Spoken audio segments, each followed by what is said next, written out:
laro ng Gilas at ng Guam kasado na nga. Heto pinapakiramdaman na ng Gilas ang venue mismo na ng laro. Kumpleto ang mga bigs natin, maging si Kai nagpapakita na nga ng senyales na malapit na ang kanyang comeback. Gumagalaw-galaw na sa hardcourt. Dream come true para sa team ng Guam na umabot nga sa ganitong stage. Ang makapaglaro sa FIBA World Cup Asian Qualifiers at yung makalaban nga rin nila ang team ng Gilas sa isang magandang experience para sa kanila. Galing na mismo ito kay Jericho Cruz. Tinignan natin ang record ng Guam at ng Gilas sa FIBA head-to-head matches at malinis ang record ng dalawang teams na ito. Ito ang unang pagkakataon na makakalaban ng Gilas ang team ng Guam sa FIBA World Cup Asian Qualifiers. Posible ang 2 wins ng Gilas laban sa team ng Guam at yung totoo pa nga, lamang talaga ang Gilas sa matchup na ito. Upgraded na Gilas ang makakalaban ng Guam, mas malakas sa Gilas na naglaro sa FIBA Asia Cup.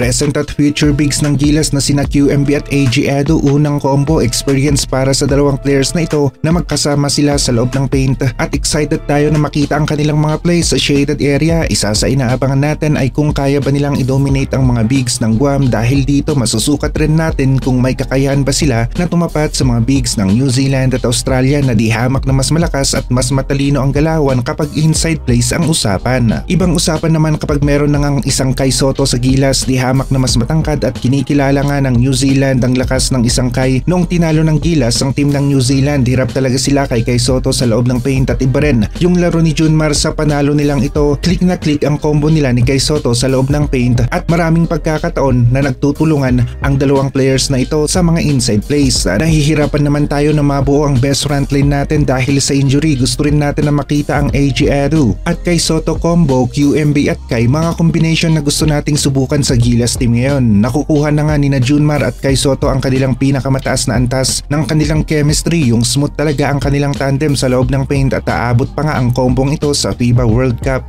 Malakas pa rin ang isang Junmar sa loob ng paint. Ange Kwame at Kai Sotto, isa sa malakas-lakas rin na combo kahit na noong bata-bata pa ng konti ang mga players na ito at tinatapatan na nila ang mga bigs ng Serbia, lalong-lalo na at may buban ang Serbian team na kanilang nakalaban na nasa kanyang prime naman noon. Sa pagkatapos ng laro ng Gilas sa Guam ay babalik naman sila dito sa Pilipinas para sa kanilang home court game. Tayo naman ang makakasaksi sa laro ng Gilas laban sa Guam dito naman sa ating home court. Prediction natin sa larong ito, 2 wins para sa team ng Guam at hindi ibig sabihin nito na walang chance ang Guam na manalo. Meron pa rin, nakikita lang natin na kapag hindi nagpabaya ang Gilas, 100% ang kanilang ipinakita sa laro ay makukuha nila ang dalawang panalo. Masuin ang larong ito para sa Gilas dahil na rin sa ang susunod nating makakalaban ay ang mga teams ng Australia at New Zealand at walang kasiguraduhan na makakaisang panalo tayo sa 4 games natin laban sa dalawang teams na ito. Kaya naman Gilas kukunin na ang dalawang panalo laban sa team ng Guam, nang sa ganon ay kahit papaano ay may assurance na tayo na papasok tayo sa next round, dahil nakikita rin talaga natin na malabo na manalo ang team ng Guam kontra sa team ng Australia at New Zealand. Laglag sa group stage ang team na huli nga sa standings at nakikita natin na ang Guam na ito ang magiging huli sa standings. Ito ang possibility na malaki ang chance na magkatotoo. Nawawalan ng konti ng kumpiyansa ang team ng Guam sa kanilang grupo dahil nga sa lumakas pa ang Gilas, bagong dagdag